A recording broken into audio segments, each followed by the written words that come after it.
नई चेतना, पोहरी में हौसलों की उड़ान अभियान के तहत लखपति दीदी संवाद, महिलाओं ने साझा की सफलता की कहानी।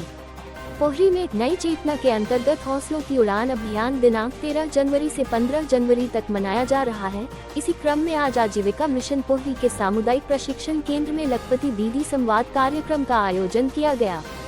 कार्यक्रम में अनुपम शर्मा, एसडीएम पोहरी, रामपाल सिंह बघेल, जनपद सीईओ एवं आशुतोष चेन्नी, भाजपा मंडल अध्यक्ष की गरिमामयी उपस्थिति रही। संवाद कार्यक्रम में लखपति दीदी मीरा खाकरे, ललिता आदिवासी, हक्की शाकिर, कुसुम पाल एवं उषा पाल ने स्वसहायता समूह से जुड़कर लखपति बनने तक के अपने संघर्ष और सफलता के अनुभव महिलाओं एवं अतिथियों के साथ साझा किए।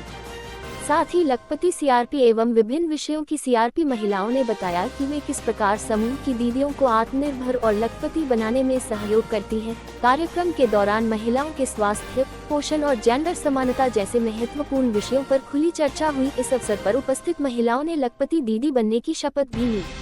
भाजपा मंडल अध्यक्ष आशुतोष चेन्नी ने सरकार द्वारा महिलाओं के सशक्तिकरण हेतु चलाई जा रही योजनाओं पर प्रकाश डाला।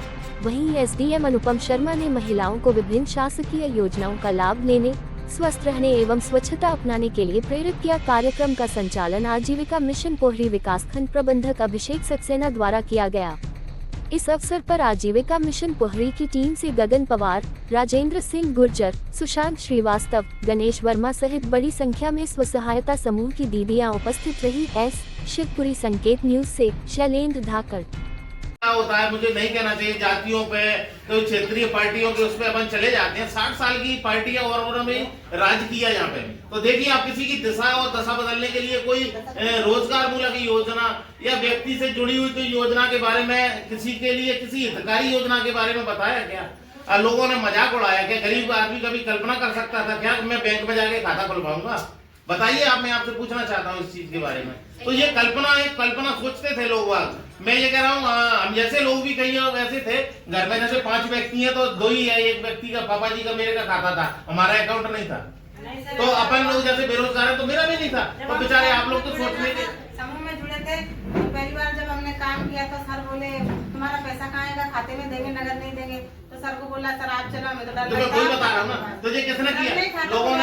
लोगों ने मजाक उड़ाया। जनधन के खाते खुलवाए हमारे देश के सचिव प्रधानमंत्री जी ने। तो लोगों ने मजाक उड़ाया और उससे क्या हो रहा है, चोरी रुक गई। जैसे कोई भी पैसा आया तो ऐसे पैसा आया, किसी ने भी दिया आपको, आपकी सैलरी आ रही है, आपका कोई कमीशन आ रहा है तो डायरेक्ट आपके खाते में आ रहा है ना। हो सकता है कोई व्यक्ति बीच में उसमें से कहता है 1000 रुपए आए तो 100 मुझे दे दे। तो क्यों दे दे? डायरेक्ट आप ही के पास आ रहे हैं ना। तो आप कोई चोरी हो नहीं सकती। 100% माने बिल्कुल सच्चाई के साथ, ईमानदारी के साथ काम हो रहा है। तो ये सब कुछ कौन कर रहा है? देश की भारतीय जनता पार्टी की सरकार कर रही है। और मैं आप सबसे आग्रह करना चाहता हूं, ऐसी सरकार के लिए सदैव हमको हमारा तन मन धन से सहयोग करना चाहिए और ना कि हमको जातियों में बंटना चाहिए। हम सब लोग भारत के निवासी हैं और भारत जिसमें हमारा हित है, हमारे समाज का हित है, हमारे परिवार का हित है, उसके लिए हमें सदैव समर्थन में खड़े रहना चाहिए। मैं चाहे हमारी आदिवासी बहन हो, हरिजन बहन हो, सामान्य वर्ग की बहन हो, वो चीज एक अलग है। जातिवाद से इस चीज को नहीं जोड़ना चाहिए। हमारा हित कायम है, हमको हमारा विकास कायम में हो रहा है, हमारे क्षेत्र का विकास कायम में हो रहा है। उस चीज के लिए हमको संकल्पित होकर के काम करना चाहिए। हमारे शिवराज सिंह जी ने कहा था कि दीदी बनाऊंगा, तो आज आप भी में से कितनी बहनें लखपति बन गई? आप ही ने बताया ना जी, हमने तो नहीं। योजना के बारे में बताया, आपके लिए एक योजना बनाई, आपके लिए ये समूह के माध्यम से जोड़ने के लिए कितना शानदार ये ऑफिस बनाया। ये अधिकारी कर्मचारी रातों दिन मेहनत कर रहे हैं। वो किस लिए कर रहे हैं कि आप आत्मनिर्भर बने। नहीं, महिलाएं घर से नहीं निकलती थी, कितनी कुप्रथा थी। आज आप बैठ के भाषण दे रही हो, अच्छे से आदमी नहीं दे पाएंगे। तो वो ये सब किसने सिखाया आपको? आप पढ़ रही हो, आप लिख रही हो, अपने बच्चों को पढ़ा रही हो। अब आपके साथ में, आप अपने पतियों के साथ में काम कर रही हो, तो आप भी कमा रहे हो, आपके पति भी कमा रहे हैं। तो परिवार का विकास हो रहा है कि नहीं हो रहा अच्छे से? आप गांव में रह रही हो, वहां भी आपका मकान होगा, यहाँ भी होना चाहिए, शिवपुरी भी होना चाहिए, भगवान करे। तो मेहनत करोगे तो निश्चित बढ़ोगी। खेती करो अच्छे से, उन्नत छोड़ो तो सोयाबीन, उसकी जगह कोई और फसल करो आप, माने सब्जी करो आप, औषधि खेती करो, तमाम तरह के वो उसके भी प्रशिक्षण